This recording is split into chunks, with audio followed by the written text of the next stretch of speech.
యేసుక్రీస్తు ప్రభువారు యెరికో పట్టణంలో ప్రవేశించి దాని గుండా వెళ్తున్నారు. ఆ పట్టణంలో పన్నులు వసూలు చేసే జక్కయ్య అను ధనవంతుడు యేసుక్రీస్తు ప్రభువారు ఎవరో తెలుసుకుందామని చూడాలని ఆశపడ్డాడు గాని అతడు పొట్టివాడైనందున జనులు గుంపు కూడి ఉన్నందున చూడలేకపోయాడు. అప్పుడు అక్కడున్న మేడి చెట్టు ఎక్కాడు. హృదయ రహస్యాలు ఎరిగిన యేసుక్రీస్తు ప్రభువారు ఆ చోటికి వచ్చినప్పుడు కన్నులెత్తి చూచి, జక్కయ్య త్వరగా దిగు, నేడు నేను నీ ఇంటికి రావాలనుకుంటున్నాను అన్నప్పుడు వెంటనే జక్కయ్య సంబరపడి త్వరగా దిగి సంతోషంతో ఆయనను చేర్చుకున్నాడు. ఎందుకంటే ఆ కాలంలో యూదులు పన్నులు వసూలు చేసేవారిని చాలా చులకనగా చూసేవారు.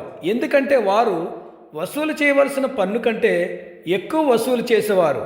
అన్యాయంగా వారు పన్నులు వసూలు చేసేవారని యూదులు వారిని అసహ్యించుకునేవారు. వారి ఇండ్లకు ఎవ్వరూ వెళ్ళేవారు కాదు. ఎవరైనా వారి ఇండ్లకి వెళ్తే వారితో మిగిలిన వారు మాట్లాడేవారు కాదు.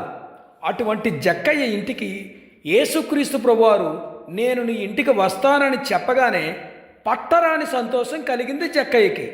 అందరూ అది చూచి ఈయన పాపి అయిన ఆ జక్కయ్య ఇంటికి బస చేయడానికి వెళ్ళాడని, ఇంకెవ్వరూ దొరకలేదా ఈయనకని చెప్పి సనుక్కున్నారు.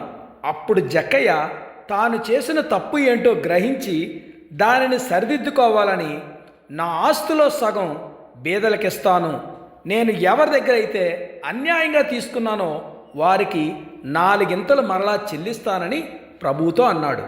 అతని పశ్చాత్తాప హృదయాన్ని చూసి ప్రభువు, ఇతడు కూడా అబ్రహాము కుమారుడే, ఎందుకనగా నేడు ఈ ఇంటికి రక్షణ వచ్చి ఉన్నది, నశించిన దానిని వెదక రక్షించటానికి మనిషి కుమారుడు వచ్చానని అతనితో చెప్పాడు. కొంతమంది తమ తప్పులు తాము తెలుసుకోరు కానీ ఎదుటివారి తప్పులను ఎత్తి చూపటం బాగా అలవాటు.